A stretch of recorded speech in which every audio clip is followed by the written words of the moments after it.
Right.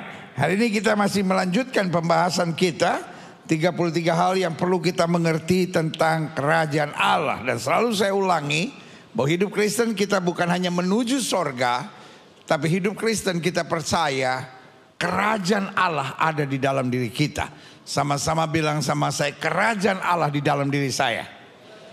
Amin. Saudara-saudara yang ada di rumah boleh ketik live chat saudara, kerajaan Allah ada di dalam diri saya. Nah, saya mau saudara tidak pernah melupakan keberadaan ini, sehingga apapun yang terjadi, saudara mau lemah iman, saudara mau lagi kecewa, saudara mau lagi ada tantangan, saudara mau lagi ada pergumulan, yakinkan diri saudara di dalam diri saya ada kerajaan Allah. Kerajaan Allah itu akan menuntun saya mengalami kuasa kemuliaan Tuhan. Amin. Sama-sama bilang kerajaan Allah di dalam diri saya. Dan bukan hanya di gereja saudara harus mengakui itu, tapi dalam keseharian, bahkan khususnya ketika engkau sedang dalam kebingungan, dalam kekhawatiran, dalam ketertekanan, yakinkan diri saudara, pump up yourself. Bilang kerajaan Allah di dalam diri saya, dan karena itu saya cakap menanggung segala perkara. Amin. Great. Nah, hari ini kita masuk pada pembahasan kita tentang kerajaan Allah dan biji sesawi, mustard seed. Injil Markus mulai dari Injil Markus pasal yang keempat. Ada 3 ayat yang kita mau belajar, dari ayat yang ke-30, 31 dan 32. Katanya lagi, maksudnya kata Yesus, dengan apa hendak kita membandingkan kerajaan Allah itu? Atau dengan perumpamaan manakah hendaknya kita menggambarkannya? Kristus lewat perumpamaan-perumpamaannya banyak mengajarkan tentang kerajaan Allah, sehingga orang percaya bukan hanya beragama, tapi menyadari we are part of the kingdom of God. Sama-sama bilang sama saya bagian yang tak terpisahkan dari kerajaan Allah. Salah satu beda yang sangat nyata, kekristenan bukan hanya bicara agama.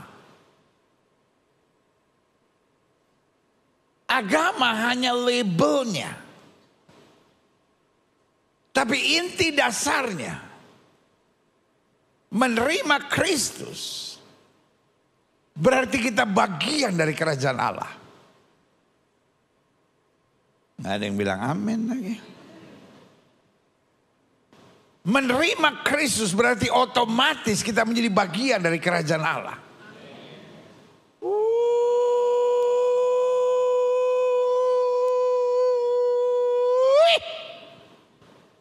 Amin. Orang Jawa aja seneng kalau depan namanya ada Raden. Raden Mas lah, Raden Roro lah, Raden apa lagi lah. Karena intinya dia bagian dari apa? Kerajaan. Kita semua RS, Raden Sorga.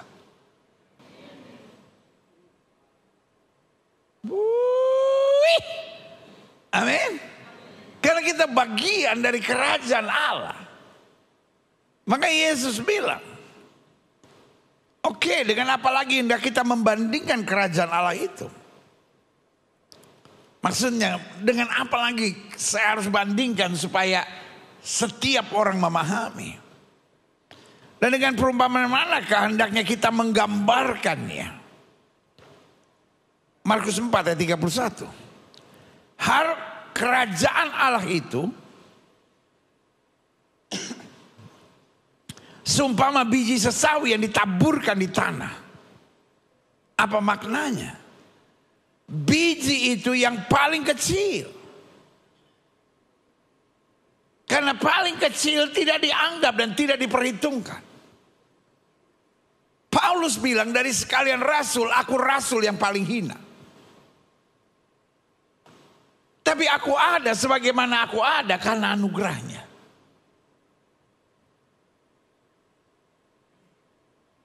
Tidak ada orang yang terlalu kecil, tidak ada orang yang terlalu kotor, tidak ada orang yang terlalu hina.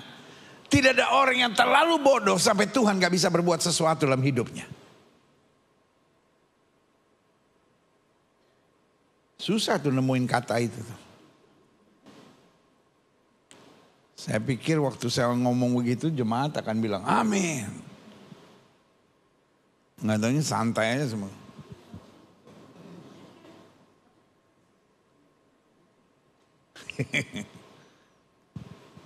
Saya percaya tidak ada orang yang terlalu bodoh, tidak ada orang yang terlalu rendah, tidak ada orang yang terlalu hina, tidak ada orang yang terlalu jahat sampai Tuhan tidak bisa pakai hidupnya.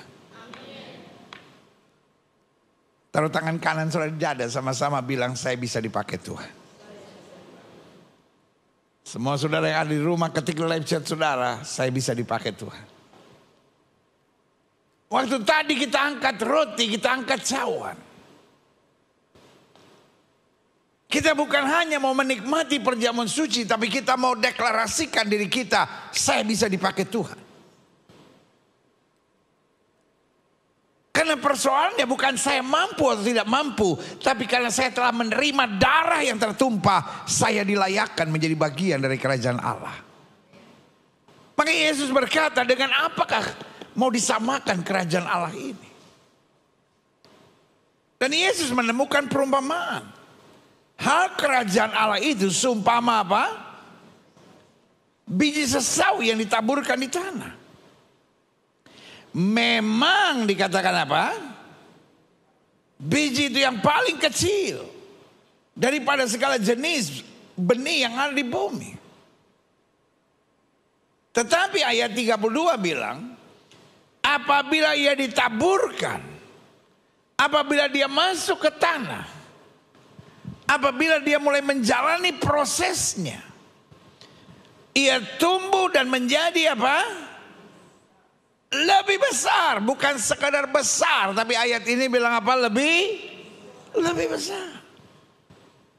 Dari sini kita belajar. Tidak ada orang yang terlalu kecil, tidak ada orang yang terlalu lemah, tidak ada orang yang terlalu bodoh, tidak ada orang yang terlalu jahat, sampai Tuhan gak bisa pakai hidupnya. Bilang sama sebelah saudara, makanya jangan suka menghina orang. Setuju? Jangan suka ngomongin orang. Jangan suka merendahkan orang. Jangan suka menghakimi orang. Karena kalau Tuhan mau pakai, Alkitab bilang, Tuhan akan pakai orang yang bodoh untuk mempermalukan yang pintar. Tuhan akan pakai orang yang lemah untuk mempermalukan yang apa? Kuat. Makanya berkali-kali saya bilang, hidup Kristen jangan sok jago, jangan sok pintar, jangan sok hebat. Hidup Kristen hanya menyadari ketika Tuhan di pihak aku cakap menanggung segala perkara. Berikan tepuk tangan yang meriah buat Tuhan. Tapi apabila ia ditaburkan, apabila ia mulai menjalani prosesnya,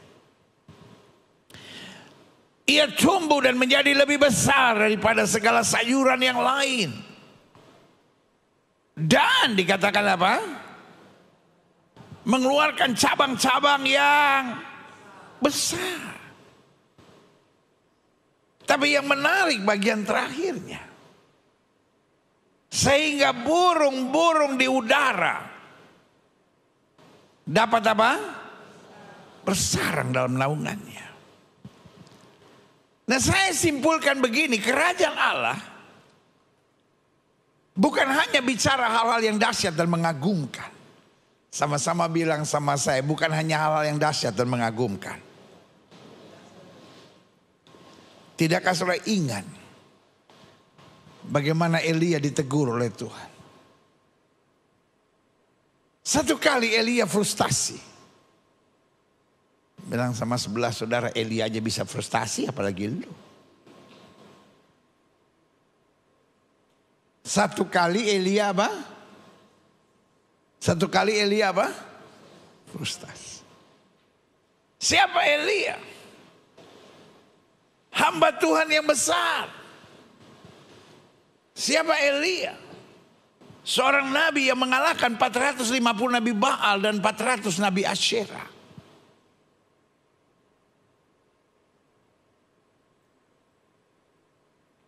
Kalau saudara sempat pergi ke Israel, maka ada satu bukit yang bernama Karmel. Dan sampai hari ini, di bukit itu atau yang sekarang disebut Muhraka.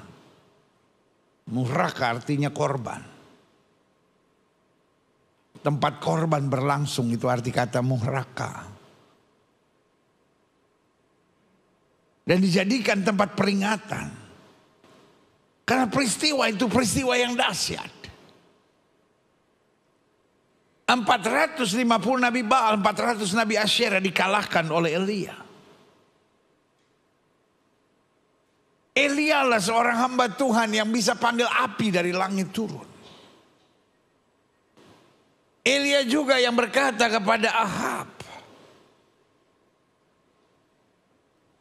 hujan tidak akan turun 3,5 tahun dan hujan tidak turun. Tapi dia juga yang dapat berkata kepada Ahab, sebentar lagi hujan turun. Dan tidak ada tanda-tanda hujan, tapi kemudian hujan turun. Saya menyimpulkan Elia adalah hamba Tuhan yang hebat. Tetapi hamba Tuhan yang hebat ini satu kali frustasi. Makanya selalu saya bilang jangan sok jago. Lalu Tuhan berhadapan dengan Elia. Dan dari situ Tuhan menggambarkan kenapa Elia frustasi. Tuhan tunjukkan dengan dia ada angin, ada badai, ada gelombang. Ada kegerakan yang hebat. Tapi ada kemudian kalimat di situ, tetapi tidak ada Tuhan di situ.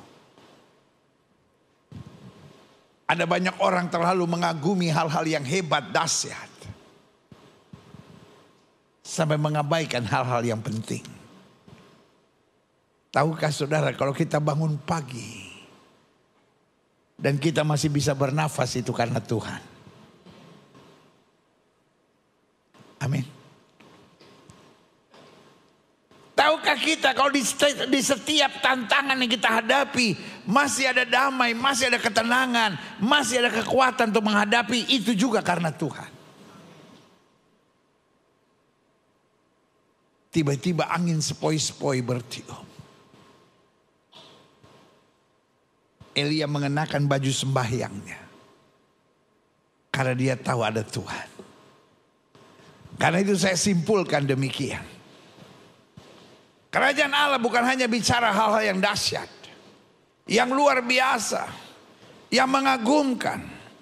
Tapi kerajaan Allah juga bicara tentang sesuatu yang sederhana dan biasa, namun melalui proses Allah yang mengagumkan. Karena itu hidup jangan mengabaikan hal-hal yang sederhana. Kita baru merasa Tuhan bekerja ketika kanker kita disembuhkan. Pertanyaan saya, sudah mau disembuhkan dari kanker? Amin. Mau saya doain supaya kena kanker?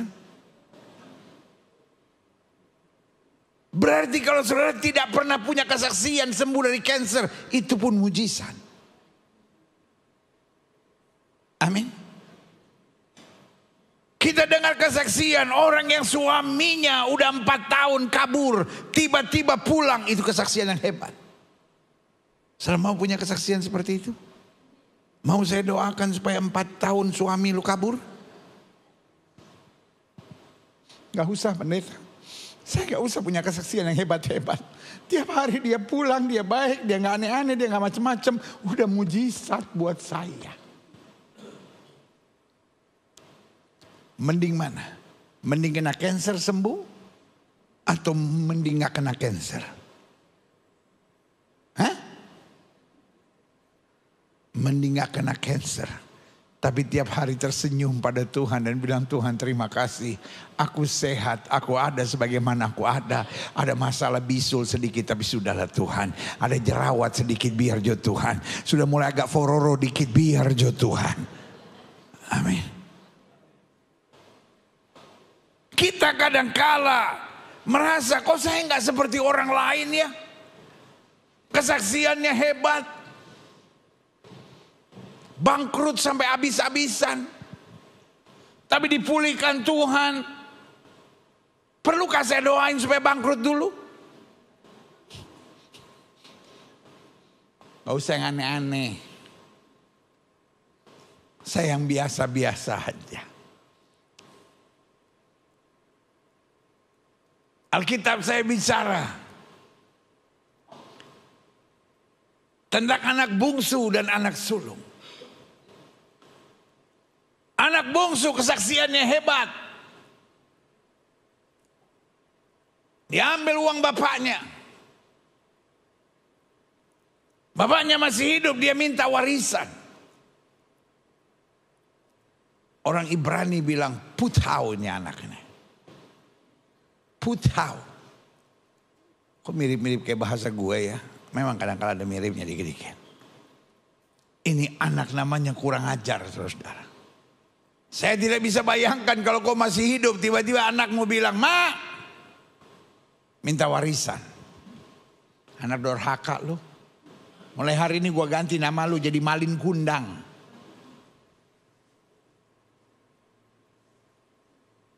Lalu dia pesta. Bapaknya juga bego lagi, dia kasih lagi. Mestinya yang aneh-aneh gitu kan gak usah dikasih gitu. Dia kasih lagi. Anak itu pesta pora. Tapi tiba-tiba uangnya habis. Dan dari zaman Yesus sampai sekarang itu sama. Ada uang abangku sayang. Tidak ada uang abangku tendang sampai melayang-melayang. Tapi wanita-wanita Kristen jangan begitu. Suamimu lagi sukses, sayangi dia, doakan dia. Karena kalau suami lagi sukses banyak yang ngincer. Banyak yang doain, oh Tuhan, kau dia disia-siakan oleh istrinya, bawa ke dalam hadiratku. Makanya kalau suami lagi sukses jangan diomelin, disayang bu. Salah dikit gak apa-apa. Sebab ada yang nampung remah-remah yang jatuh dari meja ibu itu. Suami lagi sukses, salah dikit diomelin. Sementara di sebelah ada yang, oh Tuhan, kalau memang istrinya udah gak suka, kembalikan ke hadiratku ini ya Tuhan. Bu, zaman sekarang banyak orang gila. Zaman sekarang banyak apa? Nah, ibu jangan ikut gila ya bu ya. Apa yang terjadi? Ada uang abangku sayang, tidak ada uang abangku tendang sampai melayang-melayang. Sampai akhirnya apa yang terjadi? Dia jadi penjaga babi. Dia bukan makan babi tapi makan makanan babi. Kalau dia makan babi lumayan. Babi rica, babi hong, babi guling. Ada saudara yang lihat sana. Nanti habis kebaktian. Biasanya kalau minggu pertama gitu kan, khotbah pendeta kurang konsen. Karena sementara dengar khotbah pendeta di otaknya, habis ini makan apa ya? Makan di mana ya? Makan sama siapa ya? Kalau minggu pertama masih banyak. Kalau minggu-minggu selanjutnya, makan gak ya? Jadi dia makan makanan babi. Sebulan kerja di situ nggak gini aja nih. Udah mujizat.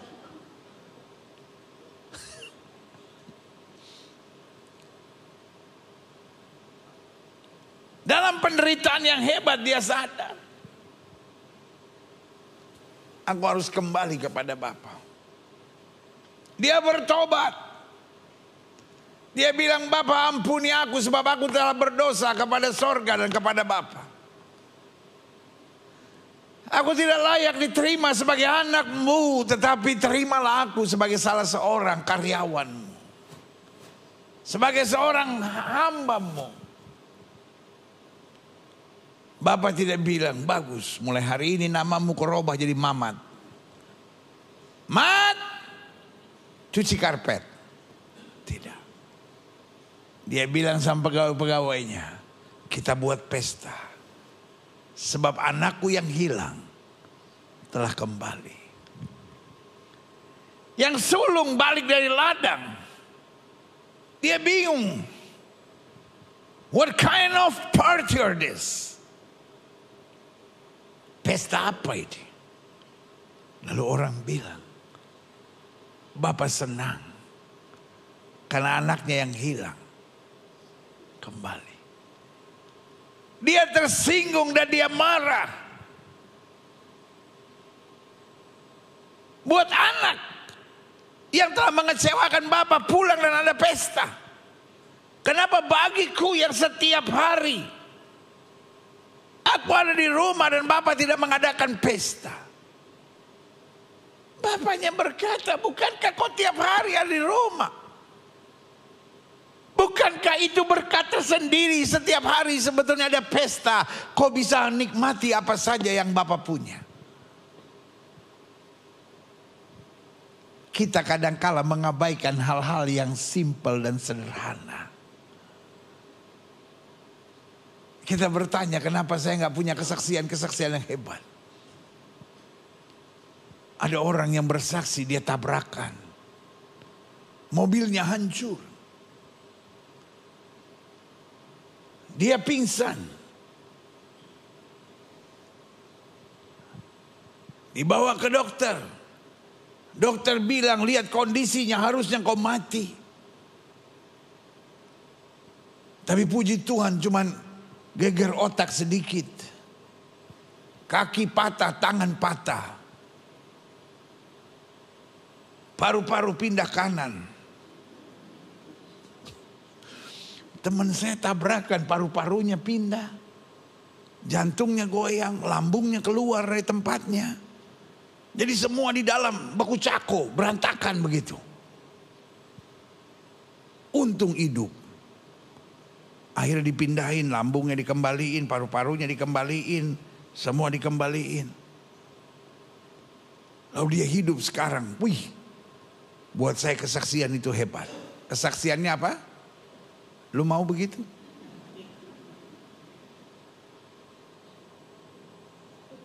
Mau tabrakan dulu paru-paru pindah. Lambung keluar dari tempatnya.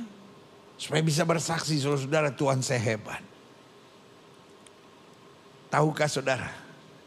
Tidak menghadapi apa-apa. Hidupmu biasa-biasa. Itu pun hebat. Karena berkat Tuhan selalu menyertai dan mengawal hidup. Engkau berangkat dari rumah ke gereja. Engkau pulang ke gereja bawa mobil. Dan aman, tidak terjadi apa-apa. Seringkali engkau gak tahu bagaimana malaikat sedang bekerja. Seandainya engkau 1 menit lebih cepat, 1 menit lebih lambat, kadang-kadang engkau bisa tabrakan. Tapi malaikat sudah atur, kamu harus berangkat sekarang. Atau kamu harus berangkat mundur sedikit. Karena ini akan begini, ini akan begini. Semua diatur Tuhan luar biasa. Sama-sama bilang, saya harus belajar bersyukur. Berikan tepuk tangan yang meriah buat Tuhan. Selanjutnya saya catat di sini.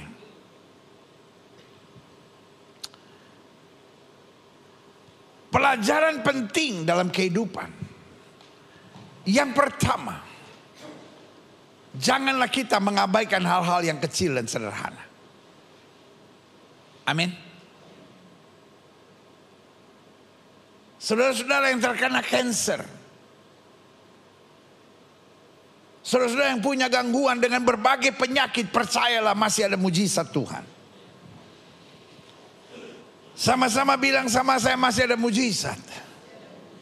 Buat saudara yang rumah tangganya sedang dihantam badai, buat saudara yang usahanya sedang menghadapi masalah, masih ada mujizat. Kepalkan tangan kanan saudara, sama-sama bilang masih ada mujizat buat saya. Waktu kita angkat cawan, kita angkat roti, kita juga sedang beriman. Masih ada mujizat buat saya. Amin. Tapi buat saudara yang rumah tangganya oke, yang keadaan ekonominya ya gitu-gitu aja, biasa-biasa aja,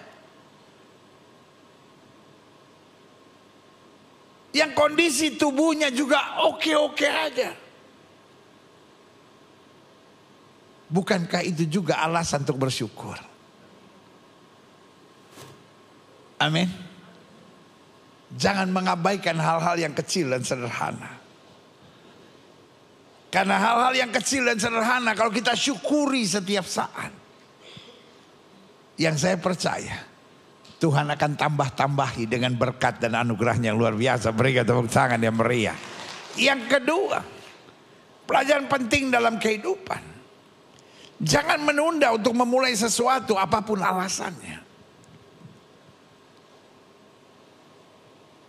Sesawi adalah biji yang paling kecil.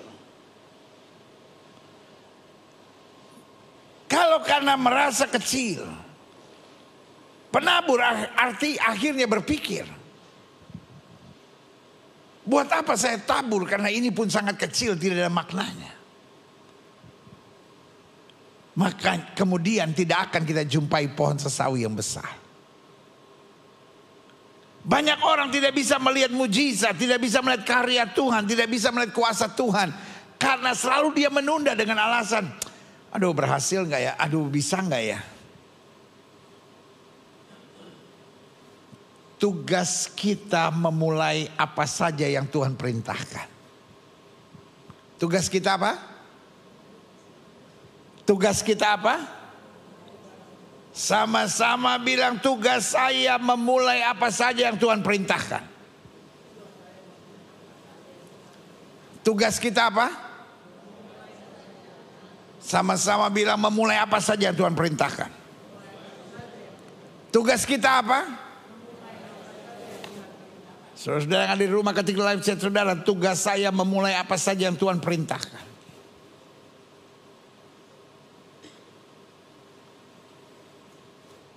Tapi yang pertama kadang-kala kita takut. Yang kedua kadang-kala kita khawatir.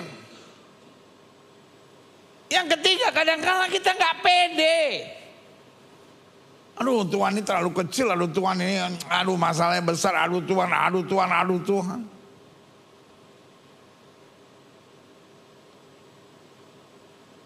Tuhan tidak akan memulai buat saya. Sama-sama bilang sama saya, Tuhan tidak akan memulai buat saya.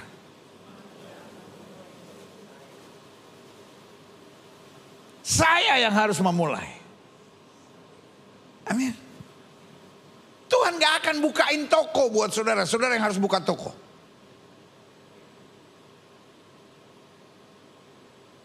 Tuhan gak akan tanda tangan kerjasama sama orang untuk memulai sebuah usaha kalau saudara gak mau memulai. Ya tapi banyak masalah, ya tapi banyak persoalan. Tuhan akan beri kemenangan. Pendeta ngomong semangat begitu, jemaat, amin.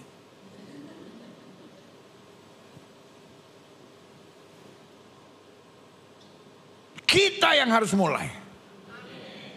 Tantangan apapun Tuhan akan memampukan kita untuk mengatasinya. Berikan tepuk tangan ya mereka. Kadang-kala kita hanya nggak pede. Kadang-kala kita terlalu banyak pikiran negatif. Atau kita yakin,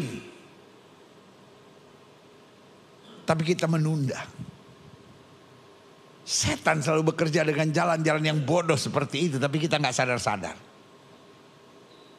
Banyak potensi besar seharusnya bisa terjadi dalam hidup kita. Tapi karena kita nggak pede, kita nggak mau memulai. Istilah orang, kita takut bayangan kita sendiri. Saudara ngerti gak orang yang takut bayangannya sendiri? Dia lagi jalan, dia lihat bayangan, dia cakap hantu. Padahal itu mukanya sendiri. Ada banyak orang apa aja dia takutin.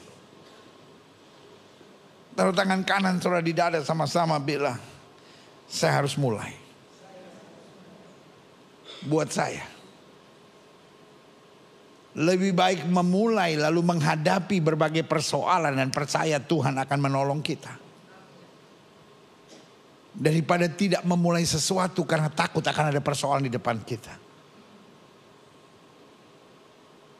Karena kalau kita menghadapi persoalan, yang pertama minimal membuat kita tambah pintar.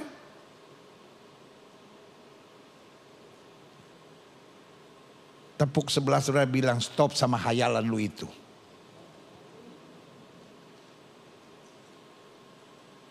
Memang hidup harus mulai dari mimpi. Tapi hasil harus mulai dari bangun.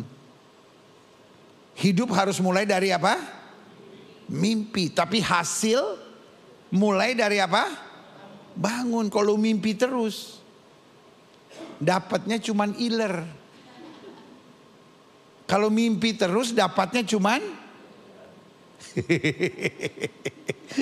ada orang, aduh, DP mimpi memang selangit. Aduh. Hidup harus mulai dari apa? Harus mimpi. Tapi hasil selalu mulai dari apa? Bangun. Kalau mimpi terus cuman dapat.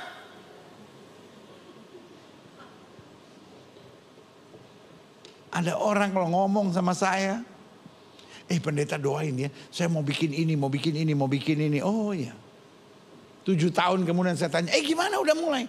Dikit lagi. Ya ilaha illallah. Orang kayak gini cuma dapat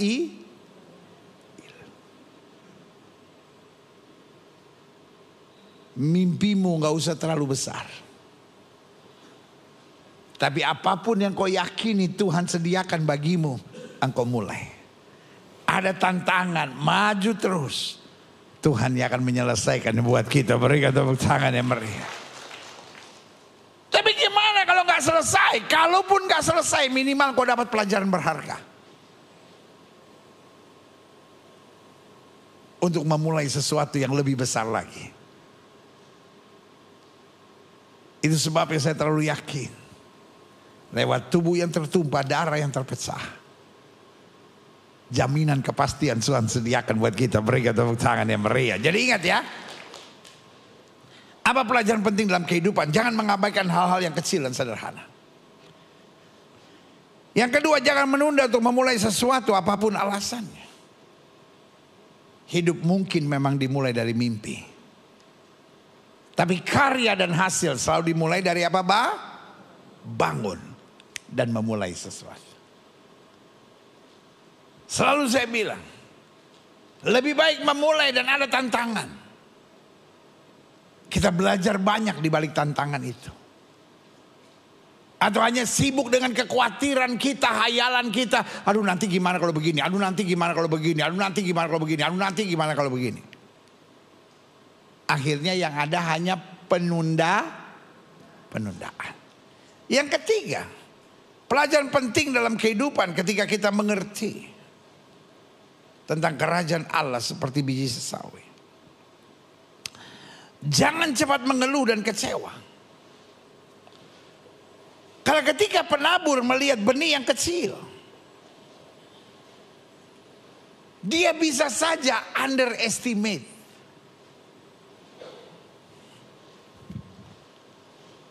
Kenapa tema Paskah, Pekan Suci Paskah dan HUT gereja kita tahun 2024 ini cukup kasih karunia Tuhan bagiku. Karena saya mau anak Tuhan tidak underestimate apapun dalam hidup ini. Apapun yang terjadi pasti ada maksud Tuhan. Amin. Bahkan masalah, persoalan, tantangan, orang-orang yang nyebelin, bilang sama sebelah saudara kayak lu gitu. Ya, Orang-orang yang nyebelin Tuhan izinkan di depan kita.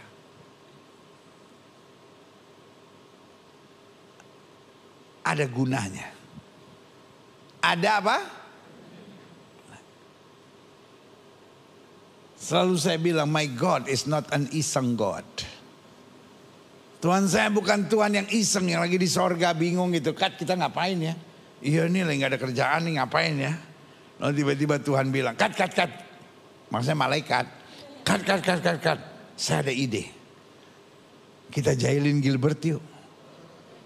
My God is not an iseng God. And he is not a jahil God too. Dia bukan Tuhan yang iseng dan dia bukan Tuhan yang apa? Jahil. Bilang sama sebelah gak kayak elu. Elu tuh yang suka gak ada kerjaan, iseng dan jahil.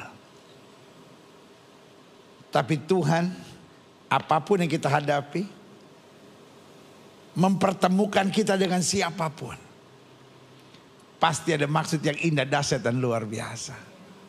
Jangan cepat mengeluh. Jangan cepat bersungut. Jangan underestimate, bahkan never underestimate even problem itself. Walaupun masalah sekalipun jangan underestimate. Bilang Tuhan terima kasih. Allah Tuhanku turut bekerja dalam segala perkara untuk mendatang kebaikan. Berikan tepuk tangan yang meriah. Hidup Kristen adalah hidup yang selalu bergairah.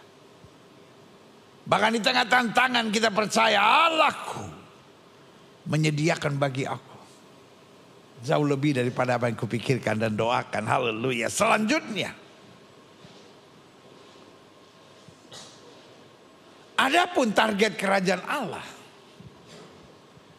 Kenapa biji sesawi yang kecil ini kemudian tumbuh menjadi besar sehingga burung-burung bisa bersarang? Burung tidak bisa bersarang di bawah pohon toge. Pohon apa tadi? Pohon toge, ya ilah. Ujung-ujungnya cuma jadi ketoprak.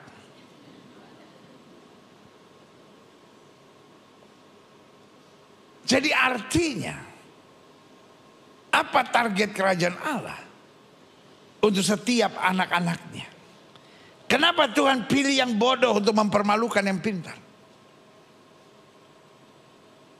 Kenapa Tuhan pakai yang lemah untuk mempermalukan yang kuat? Kenapa Tuhan memilih yang miskin untuk mempermalukan yang kaya? Kenapa dari hal yang biasa-biasa Tuhan mengerjakan hal-hal yang luar biasa? Karena target Tuhan supaya kita bisa mengayomi, supaya kita bisa berarti, supaya kita bisa bermanfaat. Tuhan tidak membutuhkan sesuatu yang besar.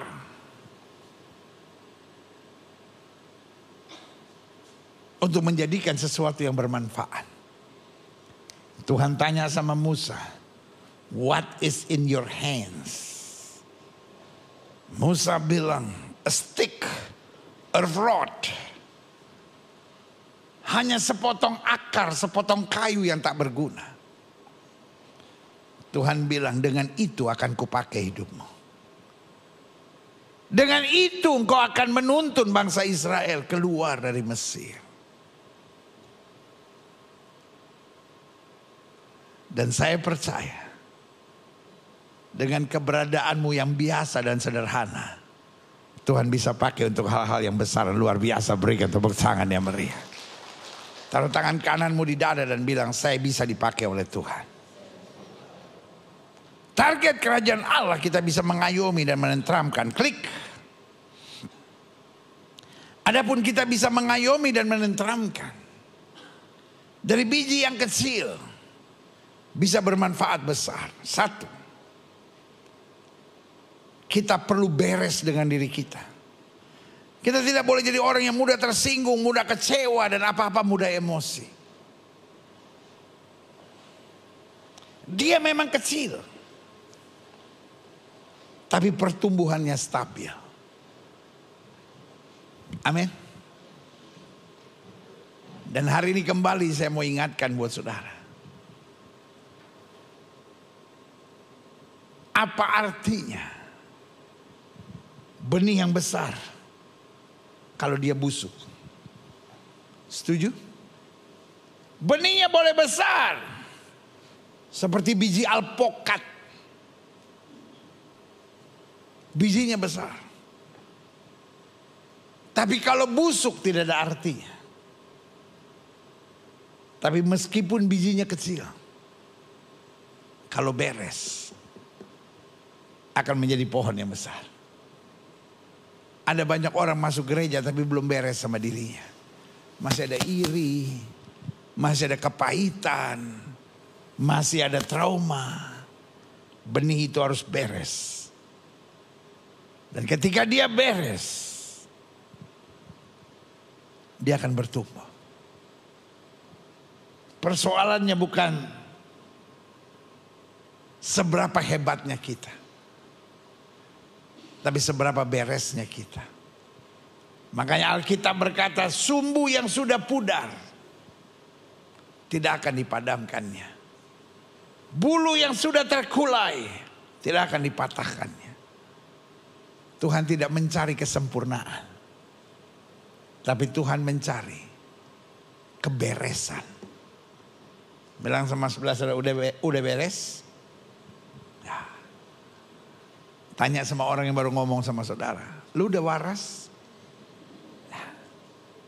Selama ada yang ngeliatin saya gini, itu dua hal itu yang saya belum yakin tuh pendeta.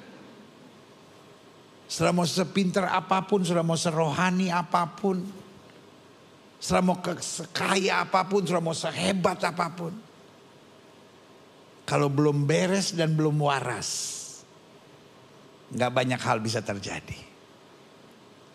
Buat Tuhan bukan how you start.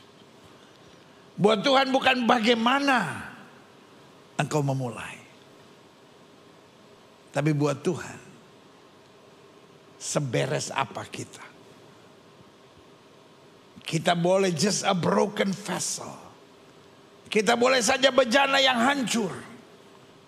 Tapi ketika sudah beres, Tuhan yang melakukan perbuatan-perbuatan yang luar biasa. Berikan tepuk tangan yang meriah. Selanjutnya yang saya pelajari, adapun kita bisa mengayomi dan menenteramkan, kita bisa masuk dalam target kerajaan Allah, jika kita sudah siap lewati proses Allah. Benih yang kecil ini tidak akan berarti kalau hanya ditaruh. Tapi benih ini baru berarti ketika ditanam. Karena waktu ditanam maka otomatis akar tumbuh. Benih tumbuh, tunas muncul. Dan setelah bertumbuh, cabang-cabang yang besar ada. Makanya hidup Kristen tidak mengenal istilah penundaan dan kekhawatiran. Karena hidup Kristen saya jalani prosesnya. Dan Tuhan menyelesaikan semuanya dengan cara yang ajaib. Sama-sama bilang sama saya, proses itu menyenangkan.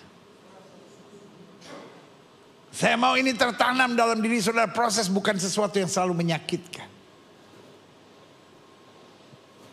Kalau kita rasain keadaannya mungkin menyakitkan. Tapi kalau kita imani karya Tuhan di baliknya, disitulah kita bisa bilang, proses itu menyenangkan. Selama di otak saudara masih proses itu menyakitkan, engkau gak bisa lihat mutiara indah di balik setiap proses Tuhan. Tapi hari ini bongkar semua konsep itu dan bilang terima kasih Tuhan. Proses itu menyenangkan. Karena justru di situ aku melihat karya Tuhan, kesetiaan Tuhan, kuasa Tuhan yang luar biasa. Berikan tepuk tangan yang meriah. Yang terakhir, adapun kita bisa mengayomi dan menenteramkan, artinya kita bisa masuk dalam target kerajaan Allah. Satu, jika kita sudah beres dengan diri kita, kita tidak mudah tersinggung dan tidak mudah emosi. Yang kedua, jika kita sudah siap lewati proses Allah sebagai hal yang menyenangkan. Yang ketiga, jika kita sudah menempatkan rencana Allah di atas target pribadi. Ada banyak orang yang dia sibukkan hanyalah target pribadi. Tetapi ketika kita menempatkan rencana Allah di atas target pribadi, disitulah kita masuk dalam rancangan-rancangan Allah yang dahsyat.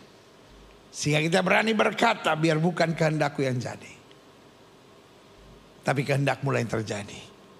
Ketika yang saya yakini dan saya harapkan tidak terjadi, saya tetap mengimani yang lebih besar Tuhan sediakan buat saya. Berikan tepuk tangan yang meriah.